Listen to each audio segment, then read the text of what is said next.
Thanks for listening to Middle Aged and Mediocre. I'm Cash. I'm Joel. And we are a podcast about all things strange and unusual, death and UFOs, and other creepy, cults, weird, random ghosts. There you go. Yeah. No, I'm just naming things in the room. Oh my god.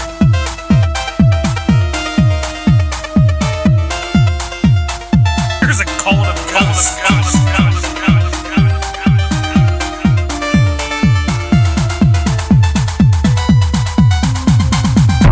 Welcome to Middle Aged and Mediocre Reviews.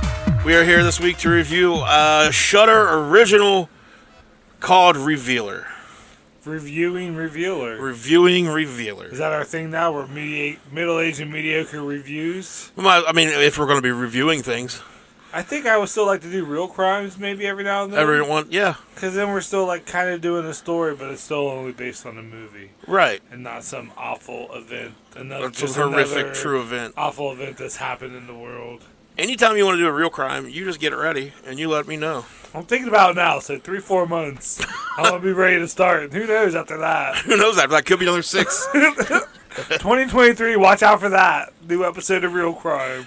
The tail end of 2023. Let's push it back to the December of 2023 to give you some time. Yeah, I don't want to rush you. Thank you. I know your process cannot be rushed. No. But no, we watched, we're going to review today, we're going to talk about a movie from 2022. That's this year. That's this year. It actually just got put on Shudder, I believe, a week or two ago. It is now this Shudder, it's like a monthly premium service that you pay for. Streaming service. You don't service. have to pay per movie. No. Streaming this service. This is the Shudder ad. I'm like seriously curious. I don't understand it. Yeah, Shudder. It's just it's actually I think AMC owns it. Okay. But American Movie Company. Mm-hmm. Yeah. But it's that's what my friends call it. It's a horror movie streaming service. I think it's $7.99 a month. Is it they're mostly kind of independent and like their own, like their produced movies? It's got a pretty good mix. Yeah. But there's like I mean, they got everything from like the original, like classic black and white horror movies up to like 70, 50, 60, 70. They have everything. Just a really good mix of stuff. They have some like original. They have their own originals. They have like a few series. The Last Drive-In with Joe Bob Briggs. The season finale just aired last night. That's on Shudder? That's on Shudder. Oh, cool. When they do it, it's every Friday. You get back-to-back movies. You don't know what they are till it starts at 9. And then did you ever watch Monster Vision on TNT? I remember it. Yeah, so it's Joe Bob from Monster Vision. And he's got Darcy, the male girl. Not from Married with Children. You follow, I think you're... Oh, yeah, I follow her. Yeah, Kinky Horror. Uh-huh. Yeah, just because I saw you retweet her. And she's the co-host. She's incredibly attractive. former porn star Diana Prince. Oh, okay. So she's had an interesting career. But yeah, they do. So they got that on there. A whole bunch of stuff. It's really good. I recommend it to everybody. Because $7.99 a month for a ton of horror movies. Yeah. There's a lot on your there. Password. If you can guess it. All right. Thank you. But no, we this week we did Revealer. Like I said, it is from this year. Just came out. Shudder exclusive. It has a runtime of 86 minutes, which it felt, not going to lie to you, a lot longer. It kind of did feel a lot longer than that. Yeah. I think because it was such a solitary... Solitary? I don't know. The set. It was basically just like one set. So this movie is a smaller budget movie. It has a big story happening. But with the budget, they have to tell a very minimalistic view of that story that's happening. They do a good job. It's pretty good, yeah. But the movie was written by Luke Boyce, who's also the director. And the editor. It was also written by Michael Morikai and Tim Seeley. Michael Morikai and Tim Seeley are both comic book writers. Michael Morikai, he has worked on comic books for Stranger Things, Star Wars, Hack and Slash, His own books include Barbaric, Wasted Space, The Plot, and Spree, which I looked up. It is not the comic book version, because I was like, that'd be cool if it was that movie we watched. Tim Seeley, he's also a comic book writer, best known for his work on titles like Nightwing, G.I. Joe, Batman Eternal, and he is the co-creator of Hack and Slash and Revival. And Revival is a very awesome comic book if anybody needs a recommendation for a horror comic. I know G.I. Joe. You've heard of Batman. Yeah. This movie has a very small cast. Only 6 credited actors on the IMDb. 6? Yeah. Well, I guess some of the customers, maybe Ray, the 2 chicks. So we got Ray, played by Bishop Stevens, who is the most experienced actor, I would say, in this thing. Like, or at least he has. He's been in Empire, Chicago PD. He was in the movie with CM Punk, Girl on the Third Floor. I saw that. Yeah, he was in that. He played a cop. Phil Bogdan plays the demon Osmodeus. Buzz Lear plays whoever Wallace is. Wallace he's the televangelist at the beginning. Yeah. And Sammy Del Purgatorio provides the voice of David. All right. And our 2 stars of the movie, our 2 main actresses are Kato Ase. She plays Angie Pittarelli. The dancer. Okay. And Shayna Shrewton, who plays Sally Mewborn. The religious lady. That's right. So the tagline for this movie, if a tagline is what sells you on the movie, this one's not a bad sell. Tensions rise when a stripper and a religious protester are trapped together in a peep show booth and must come together to survive the apocalypse in 1980s Chicago. Yeah. So that's pretty much what happens. I'd watch that movie. I'd watch it. Now, that's a good elevator pitch, if you will. A lot of interesting things going on there. So, what were some of your overall initial thoughts on this thing? Well, let's first pass your test of beginning, middle, and an end. Well, we talked about this, and I still stand by what I said. Okay. This isn't a bad thing, but I feel like it started. It didn't have a beginning, but it started. So it didn't have a beginning. It kind of started right in the middle, I felt. Okay. There's a lot of middle in there, and then it ended. Okay. So, I mean, I liked it, though. Can I rate it right now, or is that later later go on? for it. Okay, yeah, I mean, I would give it like 6.5 out of 10. Okay. I mean, I think that's pretty... You liked it more than I did, actually. Oh, wow, okay, yeah. So I mean, it's not a bad thing. I don't think it has a beginning. I just felt like it kind of threw these characters down, and they were there for like a minute, and then just the kind of thing started. See, my argument to you was... get out of my house. Get out of my fucking house. Was we do get a beginning because it sets up right off the bat with this televangelist who is being... so the televangelist at the beginning, now that we know what the ending is, kind of makes sense. So the televangelist is being... They tied it together. Witnessed. You can't tie it together unless his sins are being witnessed. So we introduce right off the bat, hey, there's some demonic shit happening. And then we cut to the stripper who is arriving for her shift. We had a quick little look at who she is. It's rough to call her a stripper because it seems like... dancer. Yeah. Because she never actually gets nude. Yeah, she has her little bathing suit on. Yeah, so, but we get a quick little insight to who she is. And she makes a phone call, says she has to pick up her shift, and she's sorry. Then we meet Sally, the Christian judgmental person, and we get a quick little dynamic of the 2 characters. Then we get a quick little rundown of who Ray is and how Angie feels about everything, and then we're off to the races. That's how it started. I think that's the beginning. I don't know. I have a question for you then, because I know you like the movie a lot. Do you think Spree had a beginning? Yeah. Because with Spree, we're just right there. It's happening. He's recording live, and we're going. But I think that movie, we're reviewing another movie now. I thought that movie set it up well at the beginning. Well, we did a Spree review, so if everybody wants to go back and watch that, or listen to it. It was a real crime. It was a real crime, that's right, yeah.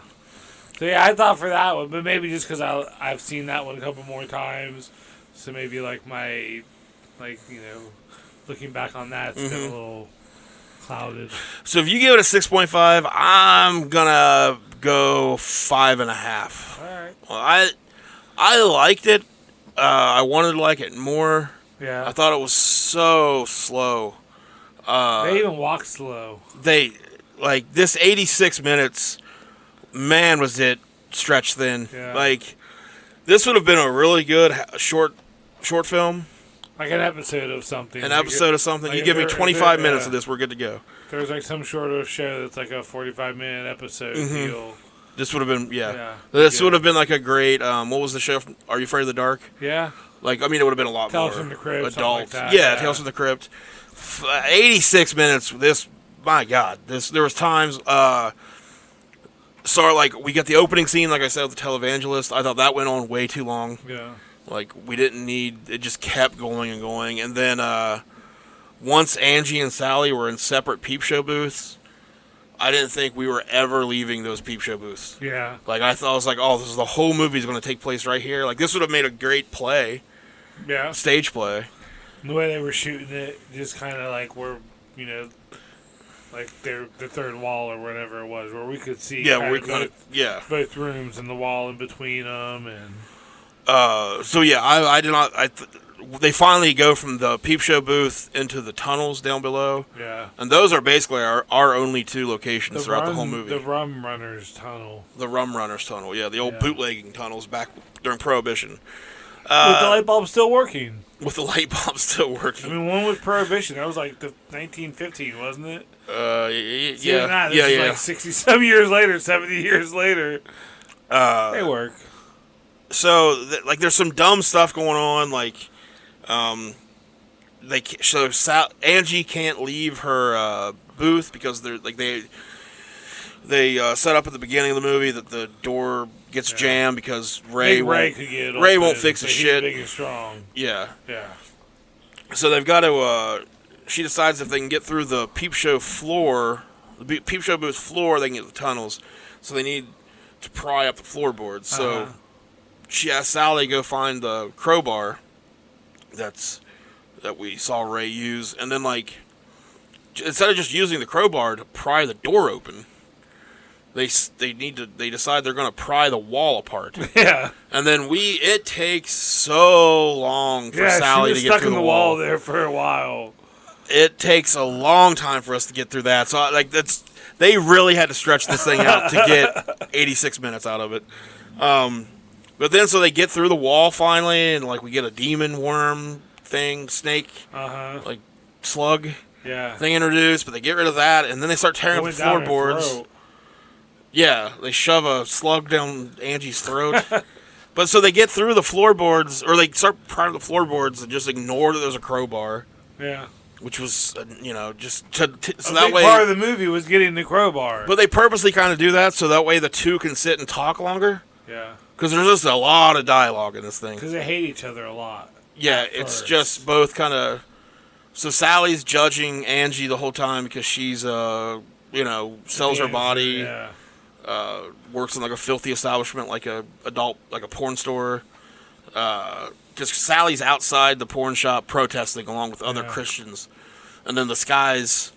While she's outside doing that, the skies turn red and lightning starts hitting and... basically, the apocalypse happens. Yeah. So, that's what's going on.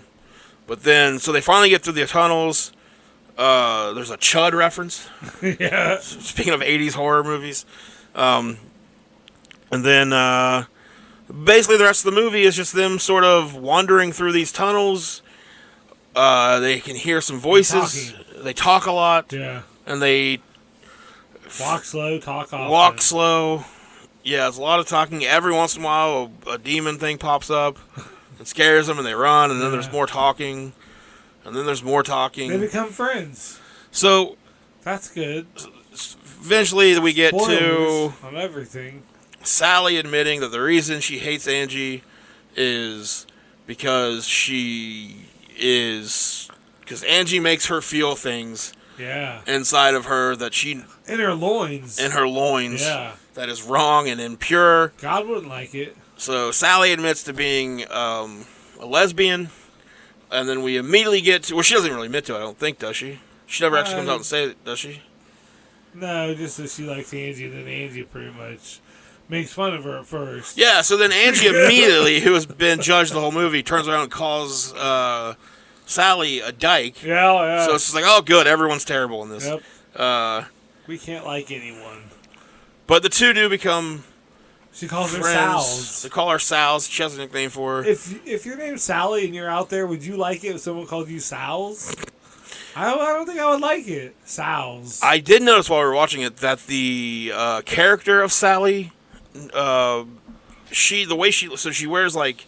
Once you mentioned it, I couldn't unsee it. You couldn't? No. So she wears like a sleeveless blouse. Yeah. Well, she gets down to that point. Yeah, she has a jacket on over like a sleeveless blouse. She has a sleeveless blouse on, very, very curly brown hair. And then big round rim glasses. Baby got glasses. And she looks like if they were making a live action King of the Hill movie, she is Peggy Hill. And she is. Like dead She's on. Like a young Peggy Get Hill. that same actress. Yeah, make Peggy and Hank like.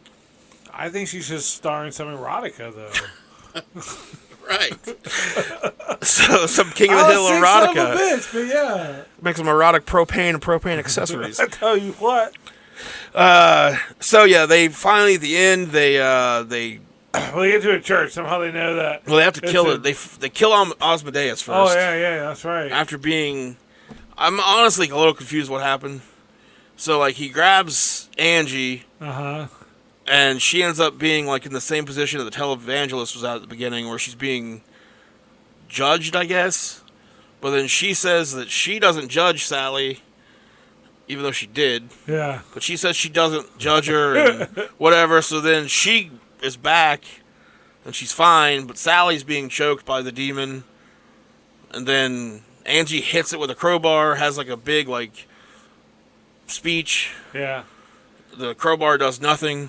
And then Sally shows up and gives like a big speech and cuts its head off. Has an axe. Yep. And cuts the demon's head off. She killed right with the crowbar. So simpler than I thought it would be. Yeah. She's born for it. So then the two do like they walk off into these church doors. Yep. That we think they're holding hands, like Thelma and Louise style. Yeah, it's kind of like, all right, we got this now. And then, but who knows what they're actually walking into? Yeah, they kind of like did like a little scream thing and like this, like a ominous music. Yeah, and then like it was over. And then we see like as the credits roll, the camera lifts, kind of like a Dusk Till Dawn situation. It pans out to show like what's really happening all over. Their hallway just leads to more hallways. Yeah. Leads to more hallways. It leads to like some hell dimension. And it turns out they are basically trapped in hell, and hell is just these tunnels. So you see other people fighting demons. So it's like, hey, we're all fighting demons every day, people. Yeah. Like everybody's got some shit going on in their own tunnels. So maybe some of us look like Peggy Hill. Some of us look like Peggy Hill. You know? So maybe let's not judge. Yeah. You had a good point though. The whole thing kind of felt like a video game. Yeah, it did. They had like she had to move the chair over to look into the vent to see if she could get over, and then had to find the crowbar, and then they found an axe. And it really did feel like there was like little quests. So I've been playing a lot of video games lately, so when the only tool you have is a hammer, everything looks like a nail. True. So I looked up some interviews with the writers of this. So Tim Seeley and Michael Mordecai, like I said, the writers, they wrote this thing in 8 days, and it was during COVID. Seeley said that the character of Sally was based on a woman in the town where he grew up. When he was a child, she was always like outside the mall protesting satanic toys and albums and stuff, so he based the character on her. They said both of them feel like, people are complicated. Everybody's complicated. Humans are complicated. Sometimes they're right, sometimes they're wrong. And they were kind of wanting to show that through the characters of Sally and Angie. It definitely had like some moral kind of... Like both characters are complicated. We find out at one point that Angie is raising her nephew. Yep. Because her brother got arrested. He got pinched. And then his mom fell in with the wrong crowd. And the baby's mama fell into the wrong crowd and became a junkie, basically. Yeah. So... She dances for him. So yeah, everybody's complicated. Yep. Sally feels judged the same way, because she's afraid to mess up and not be perfect in God's eyes.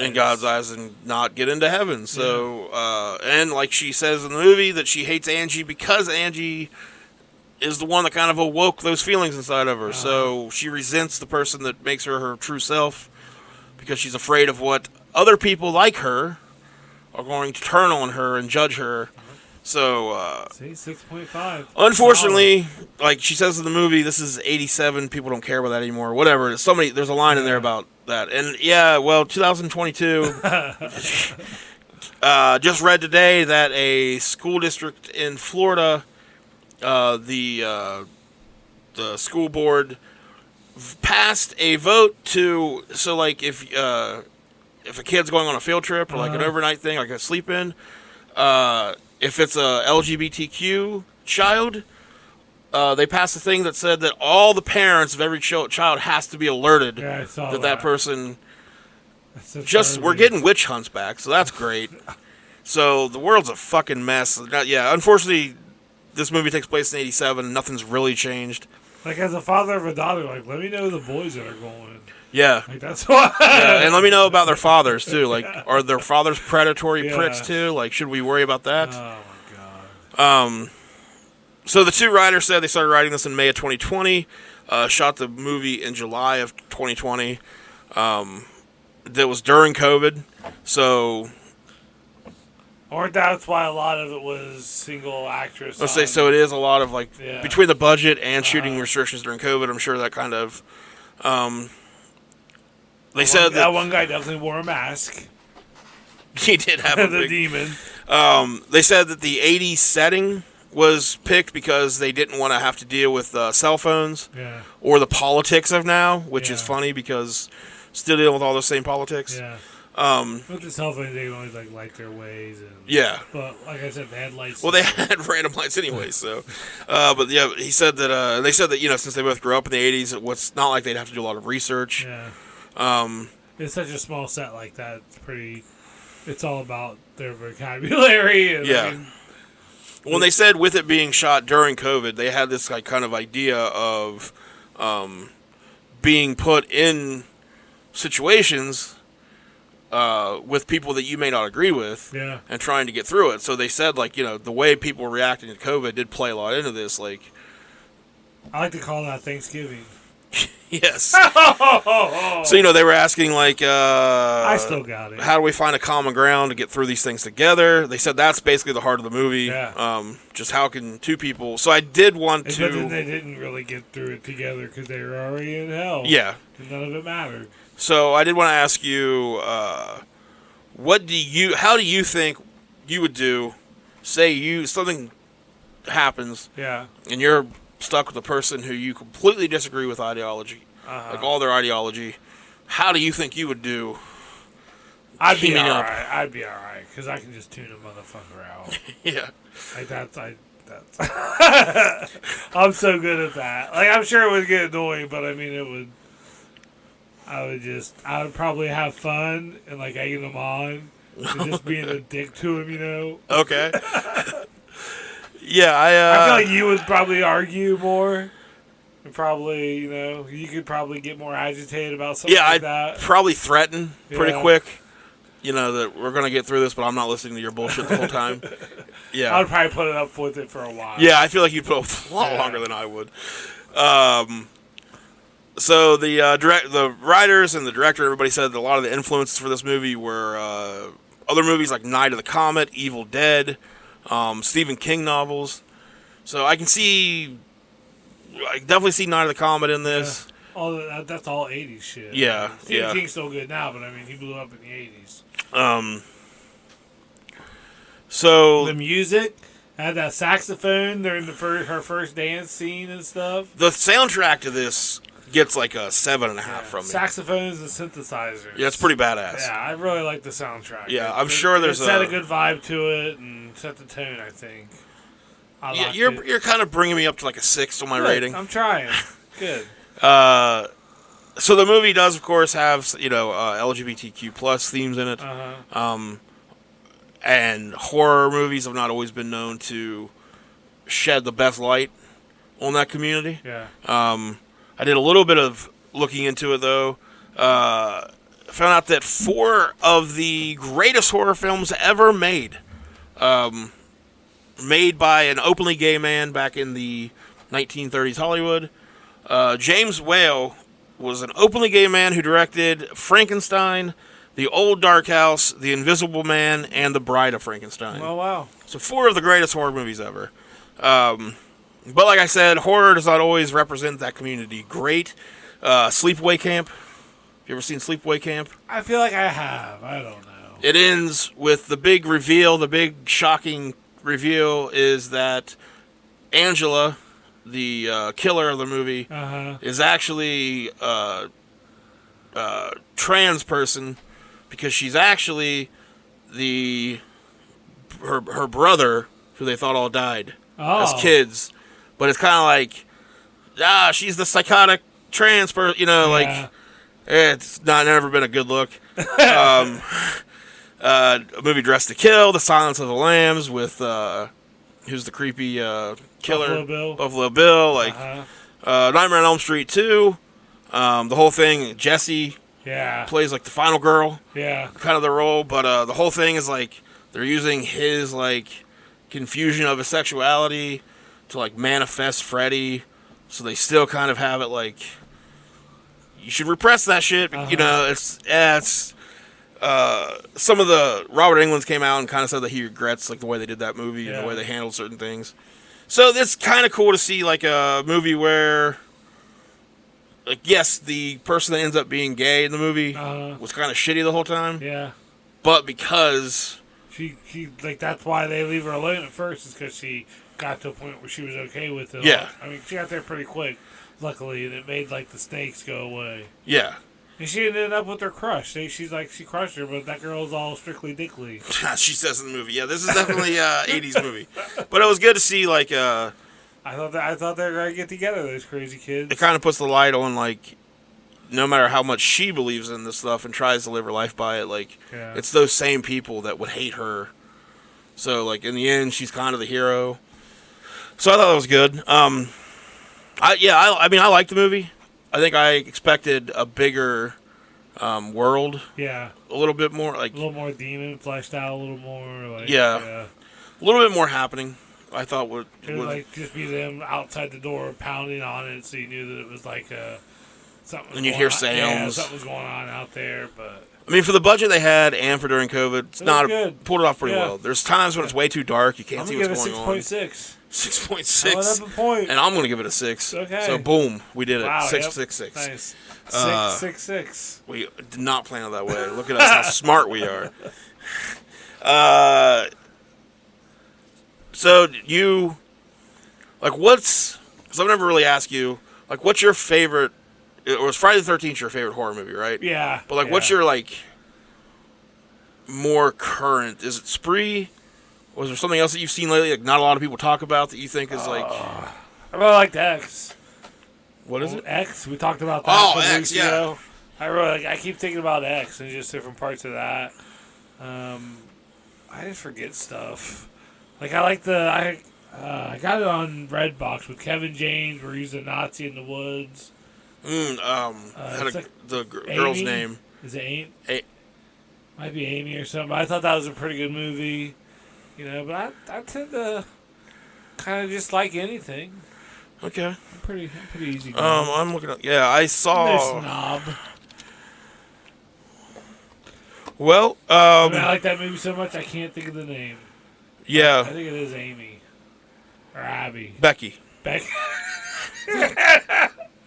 Yeah, Becky. Becky. I think it is Becky. I kind of like Becky, but, like, it was so fucking gory. Like, yeah. And I like gore in movies, but, like, not when it's, like, the only thing that's happening in a movie. It's like the best part of the story they can think of is how gory and can we make it. And it's like a little girl doing it, and, like, Home Alone. It's very weird, yeah. But okay, so that's the movie Revealer. Joel liked it a little bit better than I did. But I'm kind of like, the more I'm thinking about it, the more like I'm kind of... He'll come around. Yeah, it was just so long in certain spots. That's still the 86 minutes. That did really, like I said, it felt... Yeah, like just her stuck in the wall, like that is just... Something they milked that a little too much. It would make a great 45-minute episode of television. Cool video game. Cool video game idea. You gotta fight off the demons. Yeah. Demon snakes. So, yeah. Well, we'll take a little intermission. All right. Here, and then we'll be back to finish out the episode. Let's do that.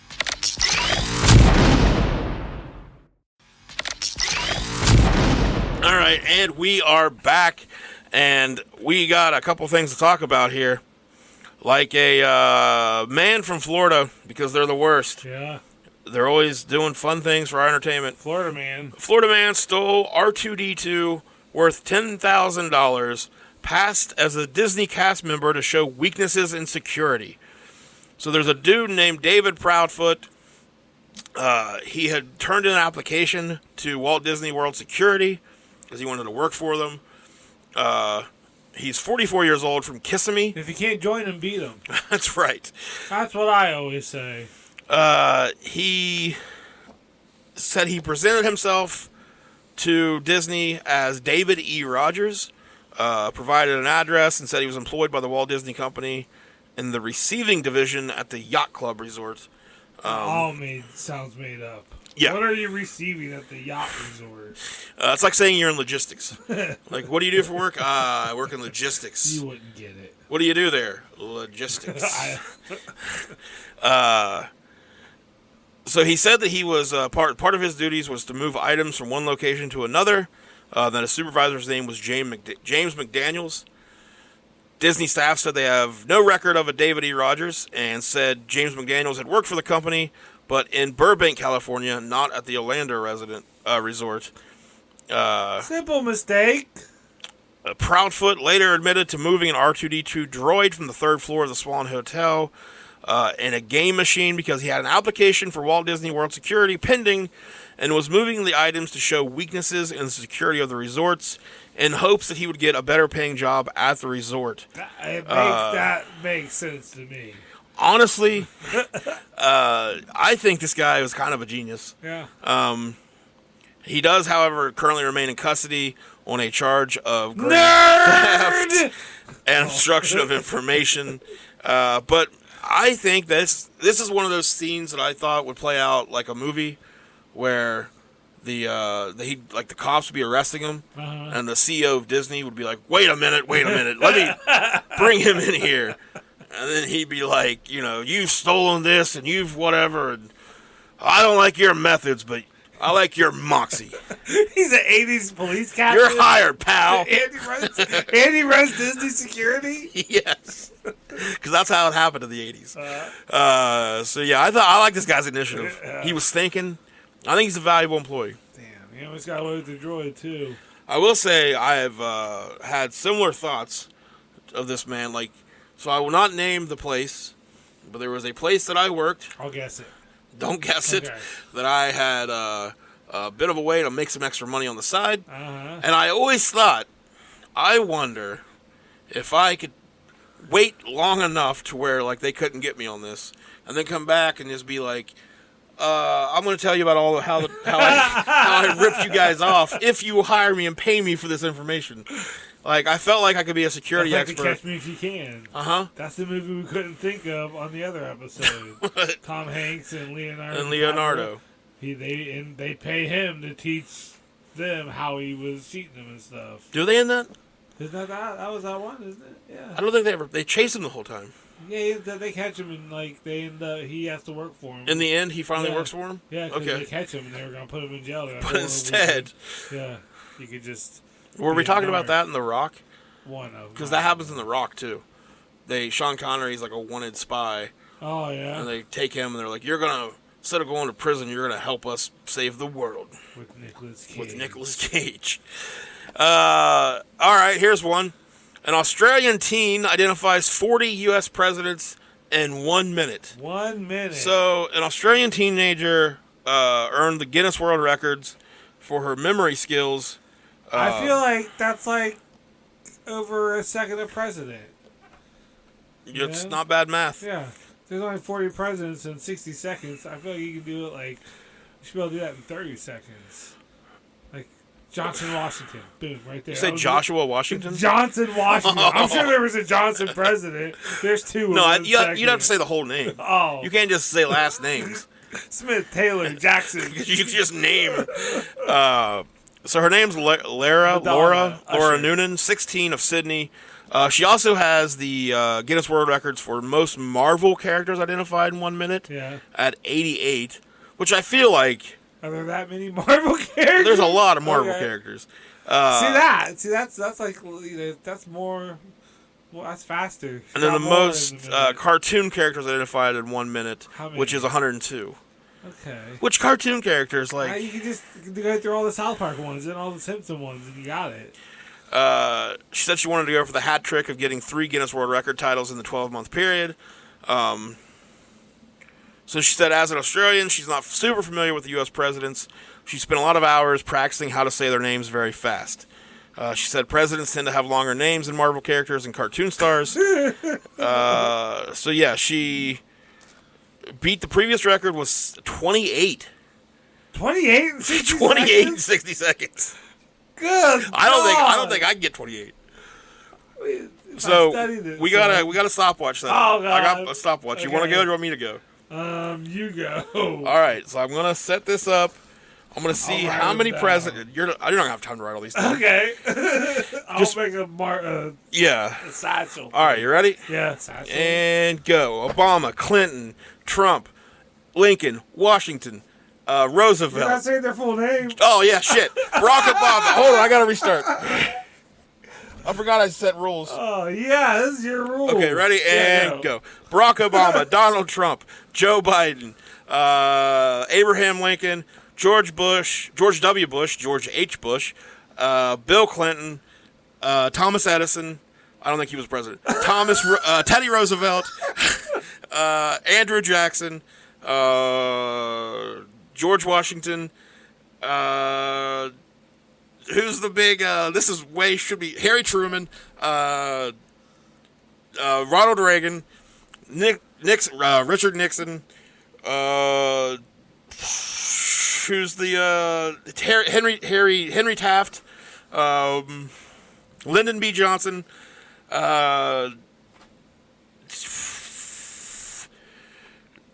shit. I could picture so many. Their little white hair. Oh, JFK. Yeah. That's about it. 60 seconds. 16.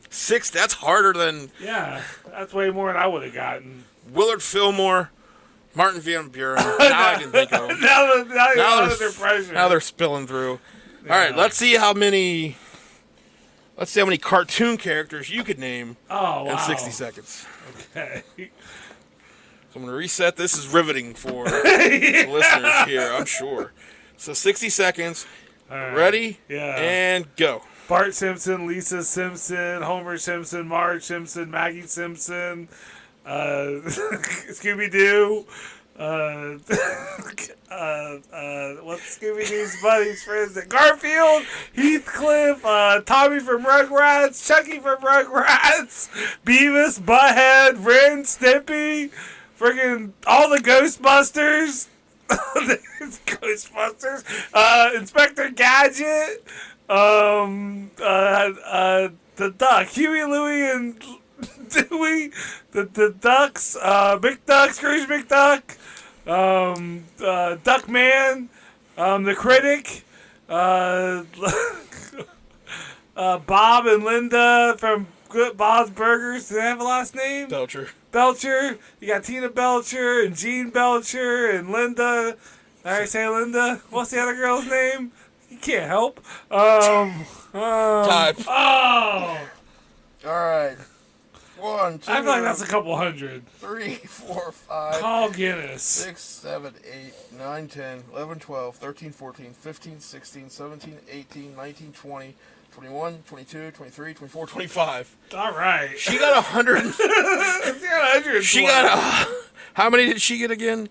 102. Yeah. You got 25. It was pretty close. That was my first try. Now, I do wonder, so did she do it the way we just did it? Where it was just like, all right, and go. You're on, or like she said she practiced. Yeah. So that's not the same as like just knowing. Yeah, she practiced it. I'm starting to think this world record is bullshit. You can do anything if this little girl doesn't deserve it. You hear that, little girl? You don't deserve shit. Speaking of not deserving things, a woman in Los Angeles won how many? $10 million. Yeah. Her name is LaCadra Edwards. And last November, she put $40 into a lottery ticket vending machine. That doesn't sound like a very good financial decision. $40? Yeah. Yeah. I mean, if you got like a few ones, go ahead. Yeah. Toss them in there, see what you can do with it. $40, you have a gambling problem. Good Keno machine. It paid off, though, so who am I to tell you? Yeah. But while she was standing at the ticket vending machine in a supermarket, she says some rude person, which really pisses me off about this whole article. So she said some rude person She's the good villain. bumped into her, causing her to accidentally push the wrong button on the machine. Oh. She says, he just bumped into me, didn't say a thing, and just walked out the door. So she got the ticket. She ended up buying a $30 ticket accidentally. So saved her $10. She said she was very annoyed. Stranger. She said she was very annoyed because she had just dropped most of her money on a single ticket. Once she was in the car, she started scratching the ticket and realized she had won the top prize of $10 million. 10 off a scratch off. A $30 scratch off. I bought $10 a $5 million scratch off last week. You were there. I was there. And it was the most confusing thing in my life. It was an ordeal. I would have rather defused the bomb. Like I said, I felt like at any point we were going to come upon a bridge troll who you were going to have to answer 3 riddles. Yeah. To keep going with my scratch off. So this lady won. Good for her. But yeah, she doesn't sound very grateful. I just feel like maybe we don't need to call the guy rude of some rude person and then bitch about him bumping into you. You won $10 million. I'm going to start bumping into people I see at those machines. And just be like, hey, I'm just trying to spread some good luck. I'm going to body check them into the machines like we were in the Stanley Cup. And then take whatever money they have. Yep. I think it's good. In their pockets. Yeah. It's good. I'm going to take the whole pocket. I'm going to rob them. Yeah. I'm going to rob them. They deserve it. Yeah. I don't see any issues here. Yeah, so, if you want to bump into me at a lottery ticket machine, go for it anytime. Okay. And I'm not going to talk shit about you afterwards. Thanks. Would you give me some of that $10 million? If I could find you, sure. I feel like that's what she should be doing, too. Looking for that guy. She's at a supermarket. Go ask if they have cameras. See who it is that bumped into her. Hey, here's $1 million. Thank you. They have cameras. Did you see the footage of Giuliani at that supermarket? Got slapped on the back? He about died. Yes, I wish he had. That's what he said. He went on the radio station. He's like, if I wasn't in this good of shape, I could have fallen over and died. If only he was in worse shape. Like, I just patted him on the back and called him a scumbag. Yeah. That's such a cool move. That is, yeah. That's what I would probably do if I saw it. It's the best. Yeah, it's one of the best things you could do. But I think the guy got arrested, right? Oh, yeah, he got arrested. And that's bullshit. Yeah. Yeah. Hopefully he didn't. I'm sure once the video's out and they look at that in court. Right. They're like, okay, that was... I just hope Giuliani starts, bleeding black from the brain again or whatever the fuck it was that was going on. But, all right, well, Joel, before we get out of here for this review, do you got anything else? You went through them all. I went through everything? Yeah, I went through the 3 of them. Okay. I don't have anything else. All right. I'll have something next week. I wasn't sure. I thought you had another feel good. No. So that was on me. Misread the situation. But yeah, we'll be back next week. Next time. I'm going on vacation. Okay. I deserve it, okay? Do you? Yeah. Where are you going on vacation? Just to my dad and sisters. I'm going to stay with my dad for 3 days and go stay with my sister for 3 days. Okay. Yeah, family time. All right, whatever. I don't care. This is how you find out. Didn't really ask. I didn't. I mean, I kind of did. I should have put it a 2-week notice. So the week after, we'll be back. Yeah. We're going to review a movie called 1BR. Okay. Also, by the way, we're friends on Twitter now with Lloyd Kaufman. Yeah. So that's awesome. Shout out to Lloyd. Lloyd Kaufman and Trauma Films. That's very cool. Thanks for listening. I don't think he's ever listened, but, just in case. So, yeah, until next time, thank you guys for listening. Yeah. Go watch Revealer. Let us know what you think of it. 6.6. Six here. Yeah. Just a 6. 6. It's on Shudder. Get Shudder if you don't have it. Watch Revealer. They have a lot of good stuff. Shudder, if you're out there, sponsor us, baby. Yeah, Shudder. We'll take some sponsorships. We love horror movies. We really do. Yeah. I have a lot of them. Yes. So until next time, see you guys later, and thank you for watching and listening. Bye.